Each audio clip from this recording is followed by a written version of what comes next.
आप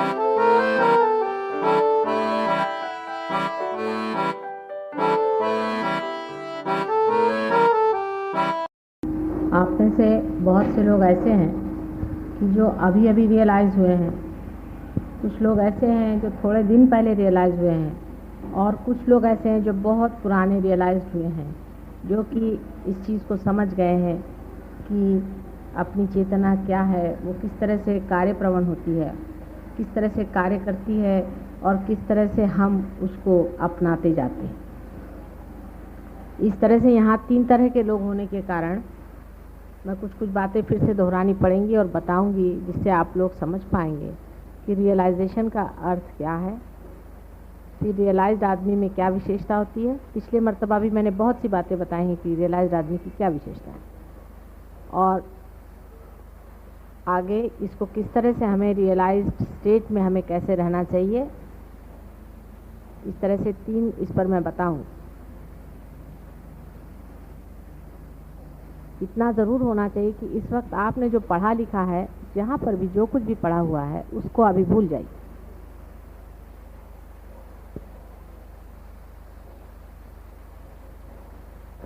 पहले तो प्रश्न यह है कि रियलाइजेशन का अर्थ क्या है। जब आप पैर पर आते हैं तो उसमें से कितने ही लोगों को कहा जाता है कि आप पार नहीं हुए, और कितने ही लोगों को कहा जाता है कि आप पार हो गए। इसका एक तो अर्थ है ही कि रियलाइजेशन का संबंध आपके बाहरी शरीर, मन, बुद्धि से नहीं है, किंतु किसी आंतरिक चीज़ से है, जो कुछ लोगों को हो जाता है और कुछ लोगों को नहीं होता। रियलाइजेशन में जब आप लोग मेरे पैर पे रहते हैं, उस वक्त जो हाथ में देखते हैं लोग, वो ये देखते हैं कि उनके ऊपर ज़ोर से प्रवाह हाथ में आने लग जाता है, और आपको भी पैर में ऐसा लगने लगता है कि कुछ तो भी पैर में झकझक झकझक जा रहा है। अपनी चारों तरफ मनुष्य के, वातावरण के और सारे संसार की चारों तरफ चैतन्य शक्ति खेल रही, अंदर और बाहर। जैसे कि हर एक पेड़ के अंदर भी चेतना शक्ति है, उसके पत्ते में भी चेतना शक्ति है, उसके मूल में भी है, और उसी तरह से ये सारे भूमंडल पर भी चैतन्य शक्ति का वास है। चारों तरफ जैसे कोई ईथर होता है, इस तरह से ये चैतन्य शक्ति चारों तरफ चल रही है, और अंदर बाहर हर जगह उसका वास है। और वही शक्ति पूरा जो कुछ कार्य जड़ शक्ति का करने का है, करती रहती है। अब ये शक्ति हमारे अंदर कुंडली नामक, इसको कि कुंडली लोग कहते हैं, कुंडलिनी कहते हैं, लेकिन कुंडलिनी एक शब्द है दिया हुआ। हालांकि परमात्मा ने किसी भी चीज़ को अर्थ ही दिया है और शब्द तो दिया नहीं है, जैसे किसी का नाम दिया नहीं, पर मानव ने दिया हुआ नाम इसका कुंडलिनी। कुंडलिनी नाम की शक्ति, कुंडलिनी नाम की शक्ति हमारे अंदर रीढ़ की हड्डी के नीचे जो त्रिकोणाकार अस्थि है, उसमें स्थित है। उसके बारे में अभी मैं एक आर्टिकल निकालने वाली हूँ मानव शक्ति में, तो आप उसके सारे डिटेल्स पढ़ लीजिएगा, और उसके साइंटिफिक नाम जो कुछ है वो भी आप जान लीजिएगा, और आप में से बहुत से लोग उसको जानते भी। अब आपका चित्त जो है,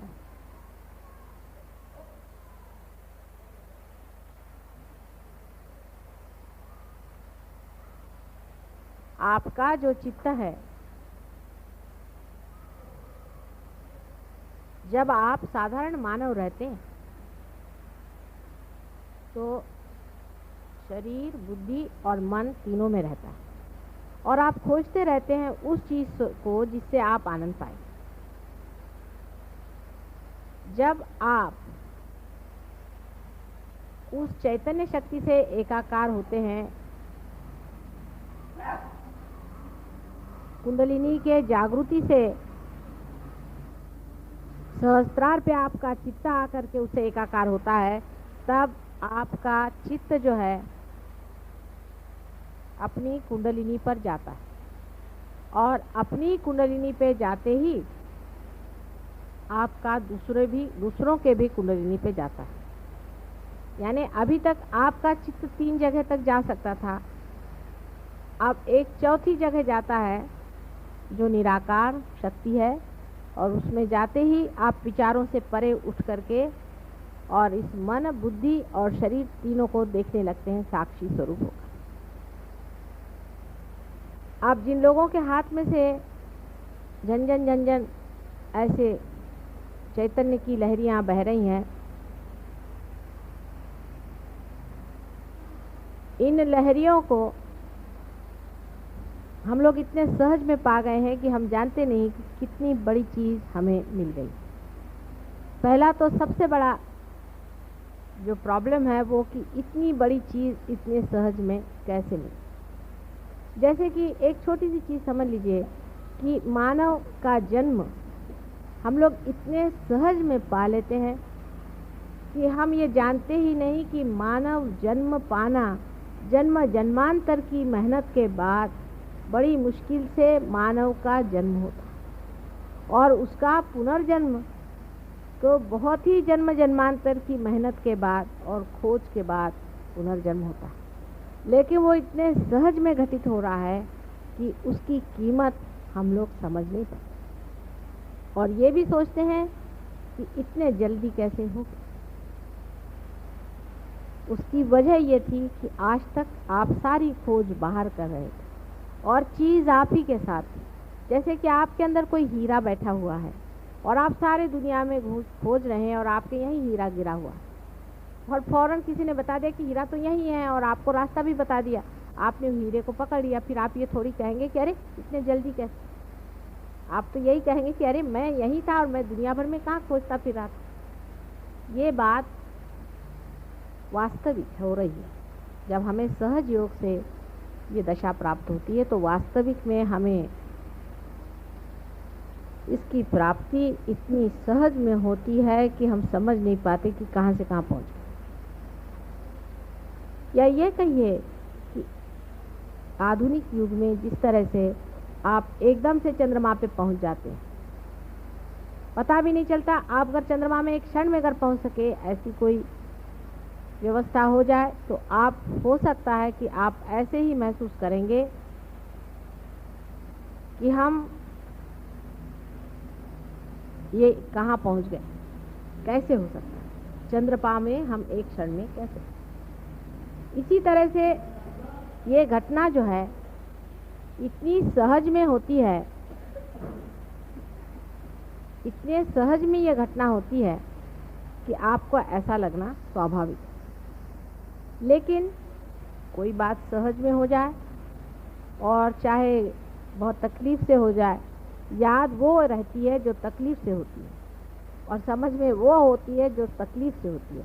ये मानव का स्वभाव है, और मानव उसी में अपने को बड़ा धन्य समझता है जो वो किसी कर्तव्यगारी से पाता है। बाप ने अगर लाखों रुपए की भी उसको स्टेज दे दी तो उसकी वो विशेषता नहीं समझता, पर उसके कमाई से उसने अगर 2 रुपए भी मेहनत से कमाए तो उसको बड़ी भारी चीज़ समझता है कि मेरी कमाई। ये उसके अहंकार का लक्षण है, ये उसके अहंकार की तृप्ति है। लेकिन सहयोग में तो अहंकार ही जब टूटता है तब फिर अहंकार से कोई चीज़ पाने की तो बात ही नहीं। इसलिए अहंकार जो है वो अतृप्त रह करके इस तरह की शंकाएं अंदर उठाता है कि ऐसे सहज में क्यों। अब अपने रियलाइजेशन की जो तरीके और जो होता है, जैसे जैसे रीति से वो होता है, ये सब आप में से बहुतों ने देखा। तो किताबों में अब हर एक किताब में एक नया तरीका पाएगा कि जब आत्म साक्षात्कार होता है तो ऐसे हो जाता है, वैसा हो जाता है, ये हो जाता है। अब इसमें से कितने लोग पार हैं और कितने नहीं हैं, एक परमात्मा जाने। लेकिन आप में से जो लोग पार हुए हैं और धीरे धीरे आपने अपनी गति ऊपर की है, आप लोग जानते हैं कि आदमी जब पहले पार होता है तो सिर्फ उसका सहस्त्रार टूटता है और वो एकाकार होता है उस चैतन्य शक्ति से। फिर उसके बाद तो भी वो यही रहता है और उसकी दृष्टि अपने और दूसरों के कुंडलिनी पे आ तो जाती है, लेकिन वाइब्रेशंस जो उसके अंदर आ रहे हैं वो कभी कभी एकदम रुक जाते हैं। और वो अगर अपने सर पे हाथ रखे तो देख लेगा कि उसके सर पे जहाँ पर कि बिल्कुल नरम हो गया था वहाँ फिर से कड़क हो जाता है, कैल्सिफिकेशन हो जाता है। तुमचं झालं ना, कालच पार झालं होतं, अभी आप कल ही पार हुए थे और आपका कैल्सिफिकेशन। उसकी वजह क्या है? उसकी वजह यह है कि हमारे अंदर जो ईगो और सुपर ईगो है वो हट जरूर जाते हैं, हमारा चित्त बीचों बीच जरूर आ जाता है, लेकिन वो फिर से ग्रो करके और एक हो जाता है।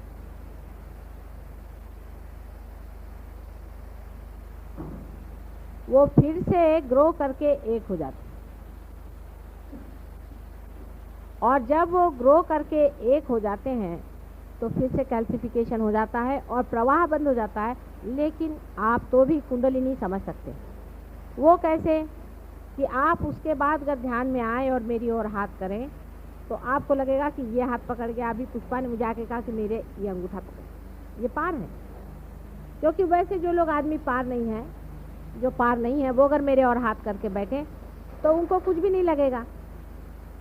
लेकिन जो लोग पार हो गए उनको लगेगा कि माता जी देखो ये उंगली मेरी पकड़ गई है। को ऐसा लगेगा कि ये उंगली मेरी पकड़ गई है, और या ये उंगली मेरी पकड़ गई है, इसमें नहीं आ रहा है, इसमें आ रहा है। उसमें से जो जानकार लोग होंगे वो समझ जाएंगे कि कौन से उंगली का इशारा कौन से चक्र। अब ये कोई कपोल कल्पित नहीं है, दिमागी जमाखर्च से इस बात का पता नहीं लगा। मैंने तो बताया नहीं, क्योंकि मैं अगर इसको बताती तो सब लोग ये कहते कि माता जी यूं ही उड़ा रहे। मैंने कहा तुम ही देखो। तो जब उन्होंने ऐसे हाथ रखा और जब उनकी ये उंगली जलने लग गई तो मैंने कहा कि अच्छा इनके नाभि चक्र पे तुम हाथ रख के देखो, तो नाभि चक्र चल रहा है। अपने अंदर आंख बंद करके देखो तुम्हारा कौन सा चक्र चल रहा है, तो नाभि चक्र चल रहा है। और जब हाथ तुमने उनके ओर किया तो कौन सी उंगली चल रही? ये उंगली चल रही। इसका मतलब ये उंगली नाभि चक्र का साक्षात, और सबकी यही उंगली पकड़ी जाएगी उस आदमी। तो निर्विवाद ये बात है कि इस पर किताब चाहे कुछ भी लिखे, जिस तरह से जो होता है वैसा ही होता है। अभी कल ज्ञानेश्वर जी को लेकर के एक साहब मुझसे भिड़ रहे थे बहुत ज़्यादा। ज्ञानेश्वर जी आज होते तो उनसे हम ही बात कर लेते। वो भी खोज रहे थे तरीका किस तरह से बात समझाने का, लेकिन उनको बन नहीं पड़ा। बहुत छोटी उम्र में उनकी मृत्यु हो गई। ऐसे बहुत से लोगों की अपमृत्यु होने के कारण भी बहुत कुछ गलत फहमियाँ संसार में फैली, और उन्होंने किताब लिख दी। ये दूसरी गलती कर दी जिस वजह से मैं किताब लिखने से बहुत डरती हूँ। किताब लिखते ही साथ लोग उसको रटना शुरू कर देंगे और उससे भी लोगों पर कंडीशनिंग हो जाए। तो अब इसमें क्या होता है क्या नहीं होता है, वो बिल्कुल आपको ऐसा सोचना चाहिए कि हर मिनट हमें नया एक अनुभव है, ये नई चीज़ है। हम नए आदमी, नया ही है सब कुछ, नए से ही जानना है। हम नए होकर के बैठे, जैसे छोटा बच्चा बचपन से एक एक शब्द सुनता है और उसको रट लेता है, एक एक बात देखता है उसको समझ लेता है। इसी तरह से आप लोग जो इस नए लोक में, इस दिव्य लोक में जो आए हुए हैं, तो उसकी दिव्यता को समझना चाहिए, इसकी दृष्टि और होनी चाहिए। यह बड़ी विशेषता है कि इसका नाम दिव्य लोक रखा है। मैं जाती थी तो इसका नाम पढ़ के मुझे बड़ा लगता था कि किसी बड़े सोचने वाले आदमी ने नाम रखा हुआ, कितना सुंदर नाम, दिव्य लोक। मुझे क्या पता था कि परमात्मा सारी व्यवस्था यहीं कर देंगे और भाटिया साहब इतनी मेहरबानी कर देंगे हमारे ऊपर। बहुत ही सुंदर जगह है। तो जिस दिव्य लोक में आप उतरे हुए हैं उसकी दिव्यता को जानने के लिए आपको सोच लेना चाहिए कि ये सब नवीन है, नावीन्यपूर्ण है, इसमें सारा ही नवीन अनुभव है। कहीं लिखा हुआ घिसा पिटा जो दूसरों ने अनुभव किया है वो नहीं है, हमें जो अनुभव करने का वो है। इसलिए एकदम नया, नूतन, बालक जैसे होता है ऐसे आप एकदम नए स्वरूप में से उतरिए। पहली चीज जरूरी है कि आप इसमें नवीनतम बातों के और ध्यान दें, सब नवीन है। आज तक ऐसा कहीं भी अनुभव किसी ने किया नहीं। इतने जोरों में ये एक्सपेरिमेंट कभी भी सक्सेसफुल कभी भी संसार में नहीं हुआ, क्योंकि मैं भी इस संसार में बहुत बार आ चुकी हूँ और इस कार्य को करने का मैंने बहुत बार प्रयत्न किया। पहली मर्तबा इस जन्म में ये कार्य सफलीभूत हुआ। इसलिए सब में थोड़ा थोड़ा अधूरापन जो रह गया है उसको आपको पूरा करना है। आप उसी अधूरेपन को कंप्लीट करने के लिए आए हुए, किसी को आप गिराने या घटाने नहीं आए, लेकिन उसमें जो कुछ थोड़ा बहुत अधूरापन रह गया है उसको आप पूरा करने के लिए आए। अब आप सोचिए कि एक नए ज़माने के, नए विस्तार के एक नए लोग आप, और सारे संसार के लिए आपको मार्गदर्शन करना। इतने रियलाइज लोग एक छत के नीचे बैठ करके उस परम शक्ति को पा रहे हैं।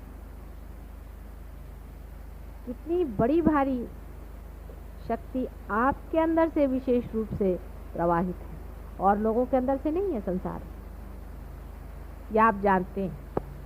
उसमें कोई आपको अब शंका नहीं रहेगी। जिनको थोड़ी बहुत शंका है इसका कारण ये कि वो अभी अभी पार हुए, इसलिए थोड़े दिन में उनको भी नहीं रहेगी।